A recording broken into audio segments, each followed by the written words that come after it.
एक क्वेश्चन मुझसे पूछा गया था जो मैं कभी शायद पीटी में मैंने पढ़ा होगा। तो लाइक मुझे पूछा गया कि आप रांची के रहने वाले हैं। मैंने बोला हाँ। तो रांची में कहाँ रहते हैं? तो हम बोले, मैंने बताया कि अरगोड़ा। तो फिर बोला गया कि वहाँ पे एचईसी है, उसके पीछे।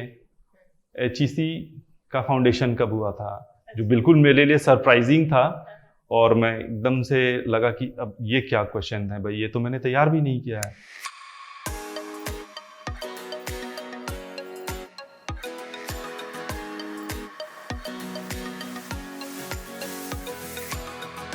नमस्कार, ई ज्ञान सागर की सक्सेस स्टोरी में आपका वेलकम है। मैं हूं आपके साथ प्रीति रागिनी और आज इस सफर में यानी कि सफलता की सफर की कहानी लेके हम पहुंचे हैं और आज हमारे साथ है नवीन प्रसाद साहू जी। आपका बहुत बहुत स्वागत है सर हमारी पूरी टीम की तरफ से और ढेर सारी बधाइयां आपकी इस सफलता के लिए। Thank you so much ma'am. और साथ ही साथ अब हम जानना चाहेंगे आपकी सफर की कहानी, कैसे शुरुआत की, कहाँ से प्रेरणा मिली और आज आप सफल हैं।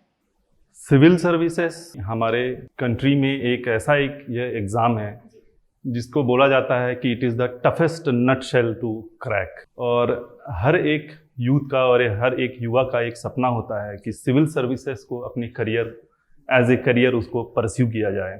बट सब लोगों के साथ वो बात नहीं हो पाती हैं एंड लाइक सिचुएशंस उनके फेवरेबल नहीं हो पाते हैं, तो ये इस सफ़र पे को नहीं चुन पाते हैं। लेकिन मैं उनकी बात करूंगा और मैं अपनी बात करूंगा जो इस सफ़र को चुनते हैं डिस्पाइट नोइंग कि ये बहुत ही कठिन सफ़र है। इसमें सक्सेस मिलने का चांसेस जितना ज़्यादा होता है, फेल्योर के चांसेस उतनी ही ज़्यादा होते हैं।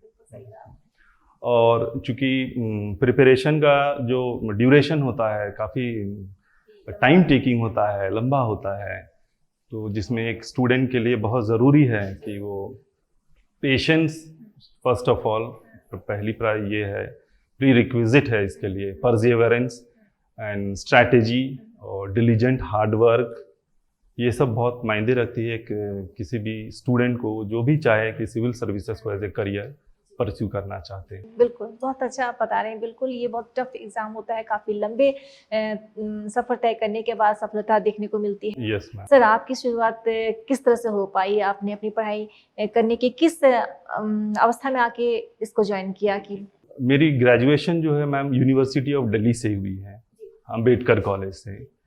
When I was pursuing my graduation in Delhi, मेरे बहुत सारे सीनियर्स थे जो आईएएस के लिए एंड स्टेट पीसीएस के लिए वो प्रिपेयर कर रहे थे और कई लोग क्वालिफाई भी कर गए। तो मुझे मोटिवेशन उनसे भी मिला कि मुझे भी civil services as a career pursue करना चाहिए। बट थोड़ी हेजिटेशन होती थी, टू बी वेरी फ्रैंक, क्योंकि मैं हमेशा से एवरेज स्टूडेंट रहा। तो मेरे अंदर से वो कॉन्फिडेंस नहीं आती थी कि क्या मैं परस्यू कर सकता हूँ। But then also I listen to my heart and finally I made up my mind to take it as my career and started my preparation and I took my first attempt in 4th JPSC that was held way back in 2011. Finally I did not got selected anyhow. फिर second attempt मैंने लिया था, form fill किया था, but मैंने लिया नहीं।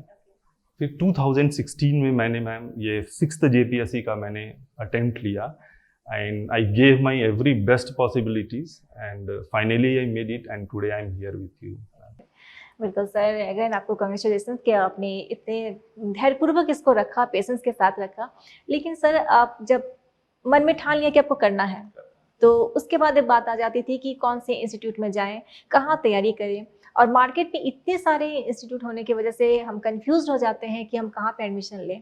तो आपको सिलेक्ट करने में कौन कौन सी दिक्कतें आई, फिर आपने कहाँ पे चूज किया और कैसे तैयारी शुरू की? यहाँ पे मेरी चॉइस बहुत परफेक्ट थी, क्योंकि जो मेरे इमीडिएट सीनियर्स थे जो क्वालिफाई किए थे, उन्होंने मुझे परफेक्टली गाइड किया कि आपको कौन सा इंस्टीट्यूट में जाना चाहिए।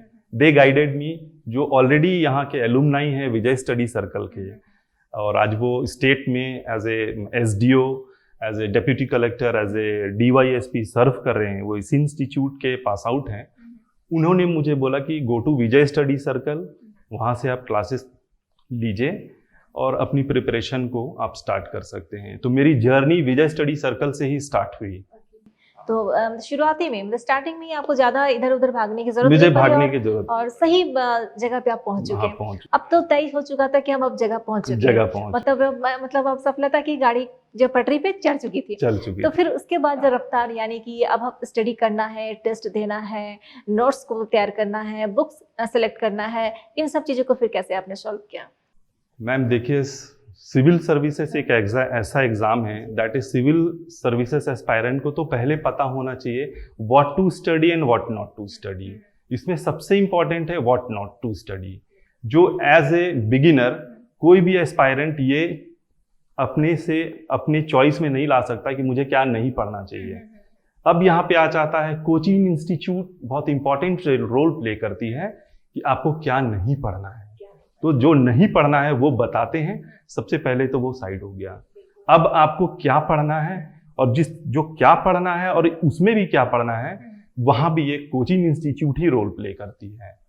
वो परफेक्ट गाइडेंस देती है, आपको बुक्स बताती है, they provide you the notes, timely आपका टेस्ट होता है, परफॉर्मेंस अप्रेजल होता है एंड ऐसे सेल्फ मोटिवेशन स्टूडेंट को मिलते रहती है कि मैं कहाँ लैंड कर रहा हूँ, मैं तो दरवाजे तक पहुंच पाऊंगा भी कि नहीं पाऊंगा। एंड इस तरह से सफर चलते रहता है तैयारी का। उसके बाद सर अब बात आ जाती है कि ये तो जेपीएससी की बात हम कर रहे हैं, यूपीएससी की बात कर लिया, अलग अलग स्टेट की जो एग्जामिनेशन होती हैं उन सब के लिए भी आपका नज़र दौड़ा ही होगा, तो इन सब के बारे में भी क्या विचार हैं आपके?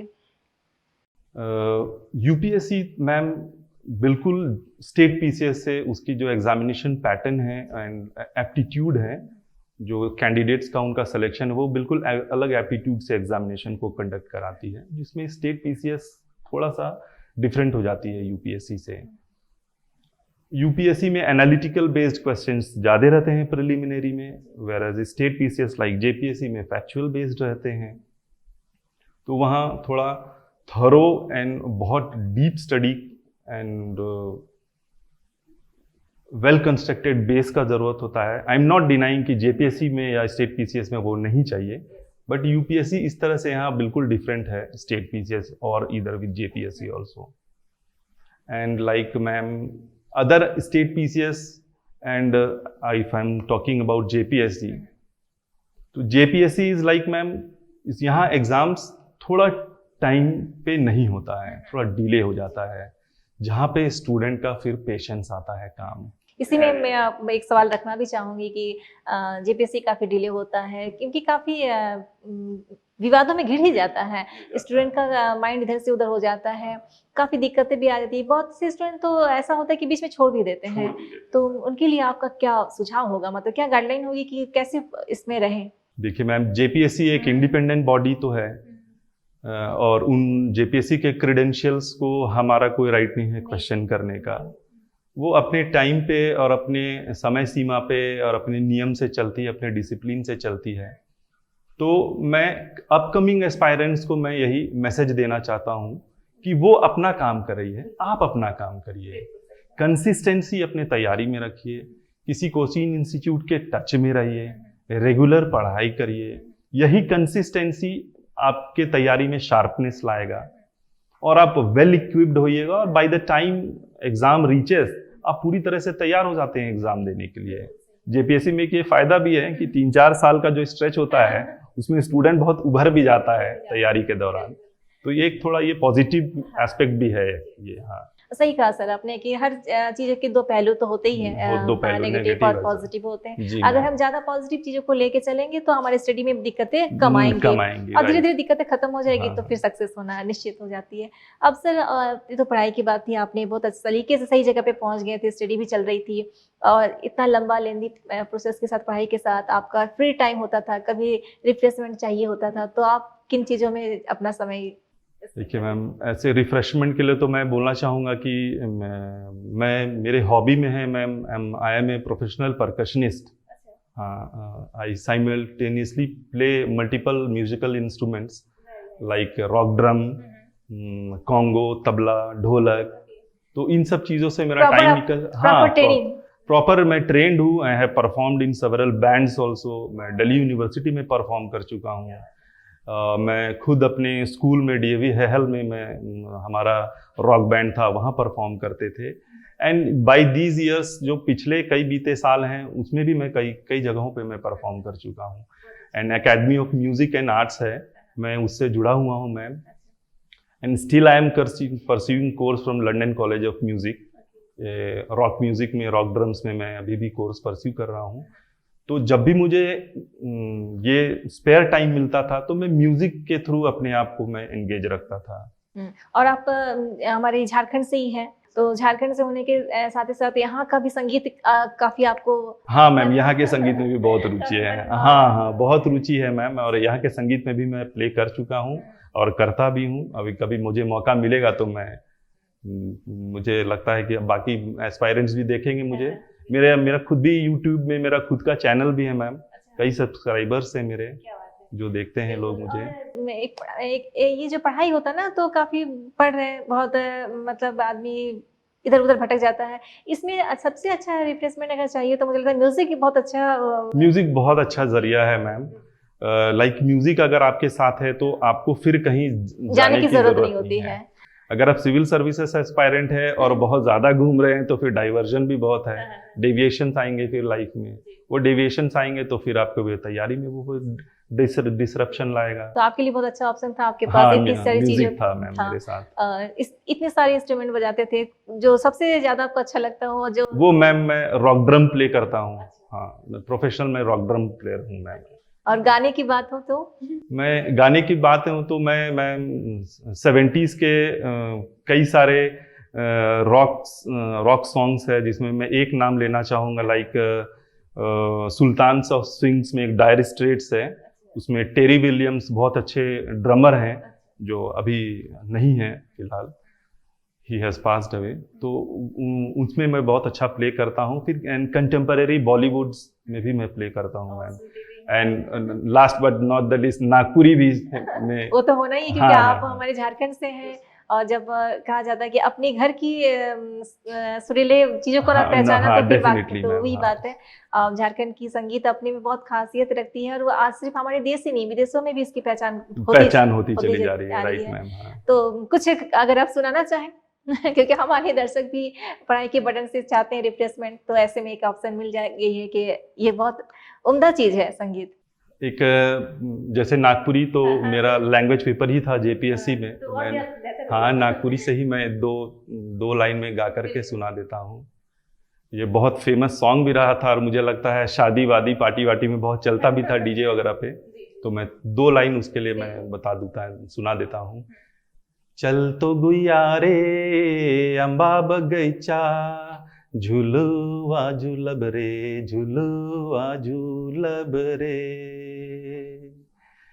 कचा के फेंकबू पका के खियाबू, कचा के फेंकबू पका के खियाबू, चल तो गुया चल रे अम्बा बगैचा, चल तो गुया रे अम्बा बगैचा। क्या बात है बहुत ही खूबसूरत है। और वाकई में हम दुनिया की पूरी दुनिया की सैर करके वापस आए तो अपनी संस्कृति के बिना बिल्कुल अधूरा रहते हैं। और ये आपके अंदर में है, और ये सब दिख रहा है। काफी बेहतरीन तरीके से आपने स्टडी किया है। अब फिर हम आपके ये जानना चाहेंगे, इतना सफर तय किया, स्टडी भी किया, रिप्लेसमेंट भी मिला, फैमिली का कैसा सपोर्ट रहा? मैम, एक सिविल सर्विसेज एस्पायरेंट के लिए फैमिली का सपोर्ट बहुत ज़्यादा ज़रूरी होता है मैम। मेरे लिए मैम ऐसा था कि क्योंकि स्टडीज़ में मैं एवरेज रहा था, मेरी टेक्निकल पढ़ाई नहीं थी, टेक्निकल बैकग्राउंड मेरे एकेडमिक्स में नहीं था, तो मुझे ऑब्वियस सा बात था कि मुझे कहीं जॉब नहीं मिलता। मैं सेल्फ एम्प्लॉयड था। मैं कहीं छोटे छोटे मैं काम करता था, कॉन्ट्रैक्ट बेसिस पे मैंने मैम कहीं काम किया, जिससे कि मेरा पॉकेट मनी निकल जाता था, चल जाता था। कई दिन तक तो मैम अगर सच बोलूँ तो मैं एज ए केबल ऑपरेटर भी मैंने काम किया है मैम। हाँ, 2 साल 3 साल मैंने केबल ऑपरेटर भी काम किया है। बट अपार्ट फ्रॉम एवरीथिंग, मेरी फैमिली ने मुझे मैम बहुत सपोर्ट किया। फैमिली सपोर्ट होने के कारण मैं बिल्कुल फोकस्ड होकर के मैं अपनी प्रिपरेशन में लगा रहा, क्योंकि प्रिपरेशन का एक अपना डिसिप्लिन होता है। मॉर्निंग में कोचिंग क्लासेस होते हैं, आपको वो 3 घंटे के क्लासेस होते हैं। फिर कभी टेस्ट सीरीज चलता है, टेस्ट सीरीज में आपको आना है, आपके घर में खुद की सेल्फ स्टडी होती है, जो बिल्कुल 7 से 8 घंटे की बिल्कुल स्ट्रिक्ट डिसिप्लिन मेंटेन करते हुए अपनी सेल्फ स्टडी को मेंटेन करना है। तो इस दौरान ma'am material support and mental support, emotional support मुझे फैमिली से मैम मुझे भरपूर मिला, and I am very thankful for this to my family and my parents. जी, बहुत अच्छी बात है। फैमिली का सपोर्ट तो होना ही चाहिए, इसके बिना आप कुछ नहीं कर सकते। और इस दौरान आपने पार्ट टाइम जॉब भी किया, ये भी एक बहुत बड़ा चुनौती था और ज़रूरत भी थी, और आपने अपनी सोच को हमेशा ऊंचाई पे रखा कि मुझे करना क्या है, भले इस टाइम हम कुछ भी कर लें। तो उस दौरान आपने बहुत सा अनुभव मिला, बहुत अच्छे अच्छे एक्सपीरियंस भी आए, क्योंकि आप पढ़ाई भी कर रहे हैं, छोटी छोटी पार्ट टाइम जॉब भी कर रहे हैं। बहरहाल फिर आज आप सक्सेस भी हो जाते हैं। हमारे ऐसे बहुत सारे स्टूडेंट हैं जिनकी वाकई में सिविल सर्विसेज के बारे में सोच तो लेते हैं, और ये बहुत एक ऐसा ख्वाब है ना, बस देखने में बहुत अच्छा लगता है, लेकिन जब हम सही मायने में चलते हैं तो दिक्कतें आती हैं। उनके लिए गाइडलाइन में कुछ ऐसी बातें कहें, जैसे दिक्कतें आएंगी, इकोनॉमिक कंडीशन प्रॉब्लम होंगी, तो इसमें आप कुछ खास बातें जो। मैम यहाँ थोड़ा मैं कोचिंग इंस्टीट्यूट को बीच में यहाँ पे लाना चाहूँगा, जो कि मेरा अपना पर्सनल एक्सपीरियंस है। लाइक मैं आज इस प्लेटफॉर्म पे हूँ, तो जो क्रेडिबिलिटी है मैं पवन झा सर को देना चाहूँगा। उनका गाइडेंस और उनका आशीर्वाद हमेशा से मेरे साथ रहा। उनको ये बात बहुत अच्छे से पता था सर को कि ये बहुत एक एवरेज स्टूडेंट है, लेकिन उन्होंने मुझे कभी एक एवरेज स्टूडेंट की तरह नहीं देखा। उन्होंने मुझे बहुत पर्सनली भी मोटिवेट किया, और एक इस इंस्टीट्यूट में एक जो माहौल मिला मैम मुझे, वो कॉम्पिटिटिवनेस का, जो मैं दूसरे स्टूडेंट्स को मैं देख करके मेरे अंदर वो चीज़ जागा कि मैं भी इनके जैसा नंबर ला सकता हूँ, मुझे भी इनके जैसा पढ़ना चाहिए। और मैं उनको देख करके पढ़ता था। मैं सर से पूछता था सर कैसे पढ़ना चाहिए, और सर पर्सनली भी गाइड करते थे, एंड क्लासरूम प्रोग्राम भी उनका चलता था। और इस तरह से मैम तैयारी जो है ग्रेजुअली धीरे भाई धीरे बिल्डअप होती गई, और फिर फाइनली एक स्टेज आया कि मैं क्वालिफाई कर गया मैम। सर ऐसे में बहुत से स्टूडेंट होते हैं सिविल सर्विसेज के बारे में जो इंस्टीट्यूट नहीं जा पाएंगे, एडमिशन नहीं ले पाएंगे। आपका क्या नज़रिया कहता है कि हम सेल्फ स्टडी करके सिविल सर्विसेज की तैयारी कर सकते हैं, और कर सकते तो कैसे, और नहीं कर सकते तो क्यों नहीं? नहीं, सेल्फ स्टडी तो मैम बहुत इंपॉर्टेंट है, लेकिन सेल्फ स्टडी के साथ साइमल्टेनियसली गाइडलाइन भी बहुत ज़रूरी है।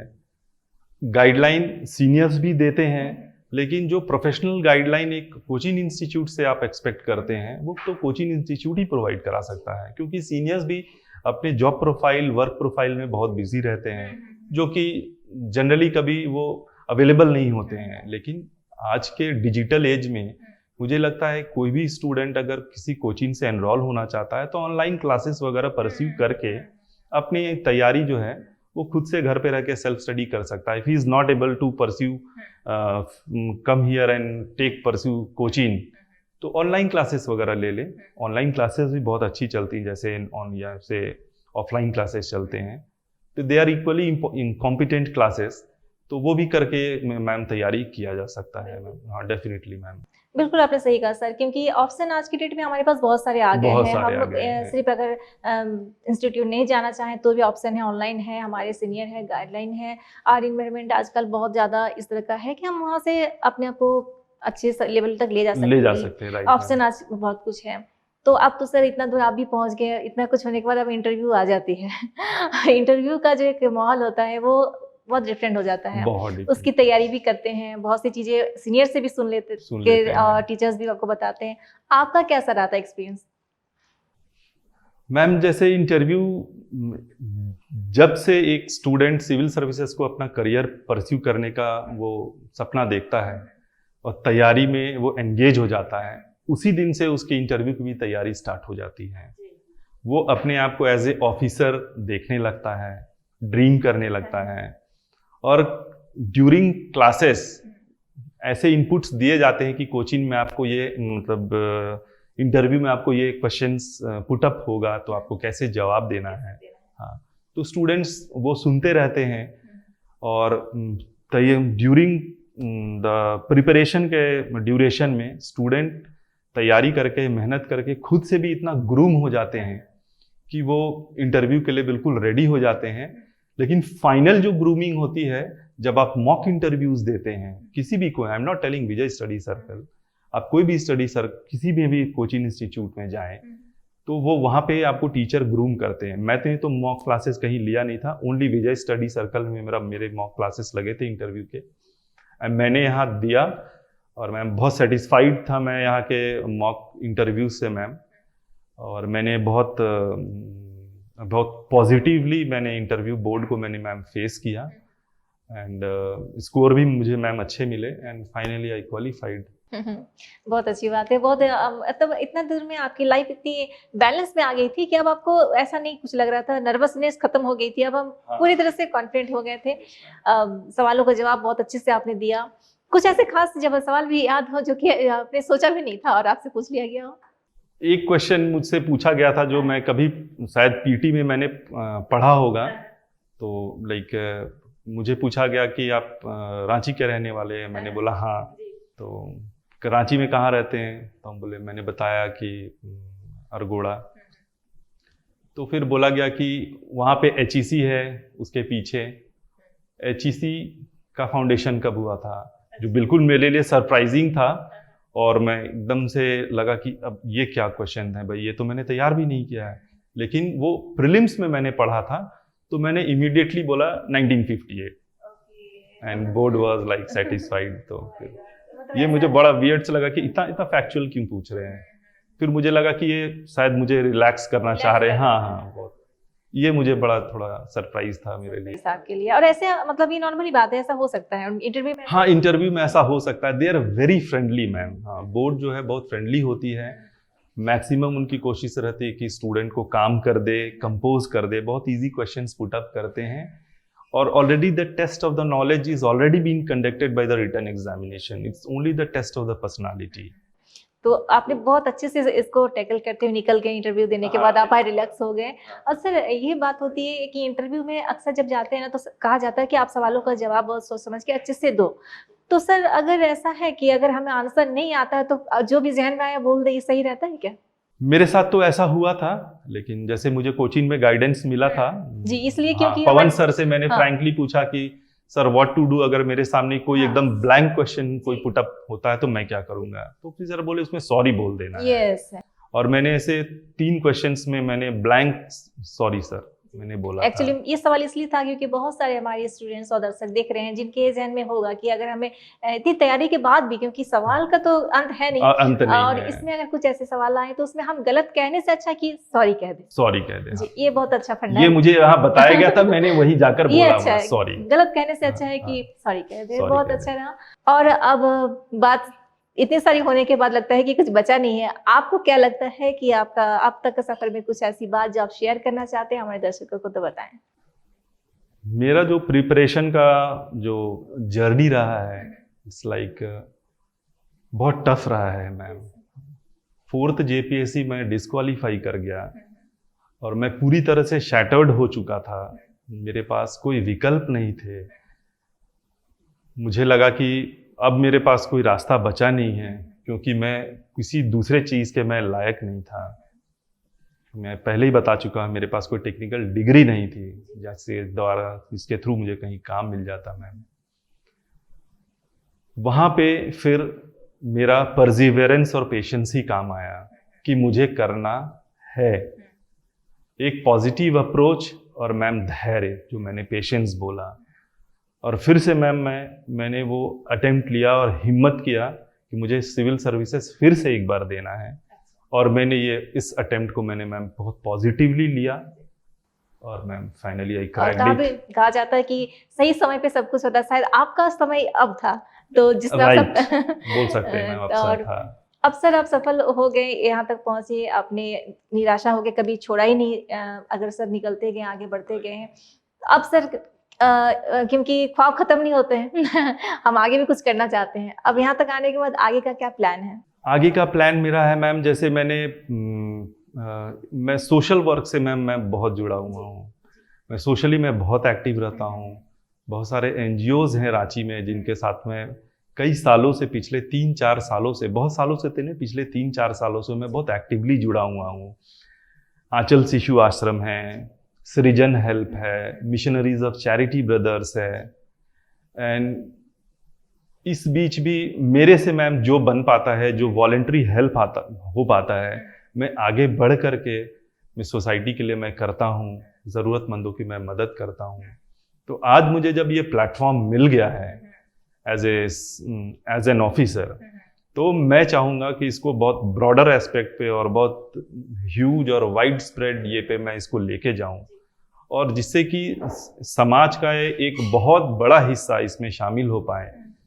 और आज मेरे साथ मेरे कलीग्स भी हैं, मेरे बैचमेट्स भी हैं, मेरे फ्रेंड्स भी हैं जो मुझे सपोर्ट करने के लिए रेडी हैं, और मैं उन सबको मदद करना चाहता हूँ जो आज एजुकेशन से डिप्राइव्ड हैं, बेसिक नीड से डिप्राइव्ड हैं, उनको मैं ज़रूर मदद करना चाहूँगा। और सरकार के हर उस पहलू से जो सरकार सारी अच्छी काम कर रही हैं, मैं उससे जुड़ करके मैम मैं पूरे एफर्ट कमिटमेंट के साथ में मैं अपना बेस्ट देना चाहूँगा for this state and society में। जी, बहुत अच्छी सोच है आपकी, और अपनी से सोच के साथ ही ऐसे निरंतर आप आगे बढ़ेंगे, यूथ आपके साथ आएंगे। अभी सफ़र थोड़ी कम टीम के साथ हो, आगे बहुत बड़ा कारवां बनेगा और आप सोसाइटी को बहुत अच्छी अच्छी चीज़ आपसे मिलने वाली है। तो दर्शकों, आपने देखा आज की सक्सेस स्टोरी में हमने कितनी अच्छे से बातों को सुना, समझा, और कितना आसानी से आज सफलता की शिखर पे है। लेकिन आसान तो नहीं था, दिक्कतें आई थी। ऐसी दिक्कतें आपकी लाइफ में भी आ सकती है, लेकिन कभी भी निराशा नहीं होना है, ऐसे निरंतर प्रयास करते रहना है। ऐसे ही रोचक और ऐसी ही खास सक्सेस स्टोरी के साथ फिर दोबारा मिलेंगे। तब तक के लिए आप देखते रहे ई ज्ञान सागर की सक्सेस स्टोरी। नमस्कार। ऐसे तो मैं छोटा नागपुर से हूँ, और नागपुरी तो मेरे दिल में बसती है, लेकिन बॉलीवुड की बात करें तो एक गाना जो मैं अक्सर सुना करता हूँ और गुनगुनाया भी करता हूँ, मैं आपके सामने मैं वो गाना चाहता हूँ। जैसे पल पल दिल के पास तुम रहती हो, पल पल दिल के पास तुम रहती हो, जीवन मीठी प्यास तुम कहती हो, पल पल दिल के पास तुम रहती हो,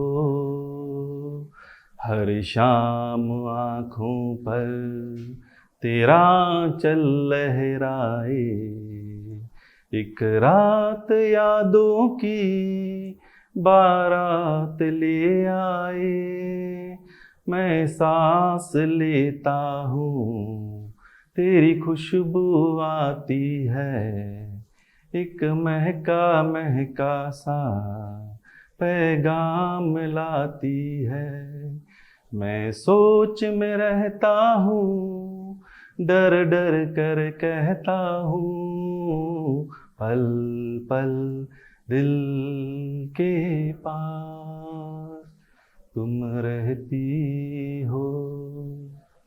थैंक यू।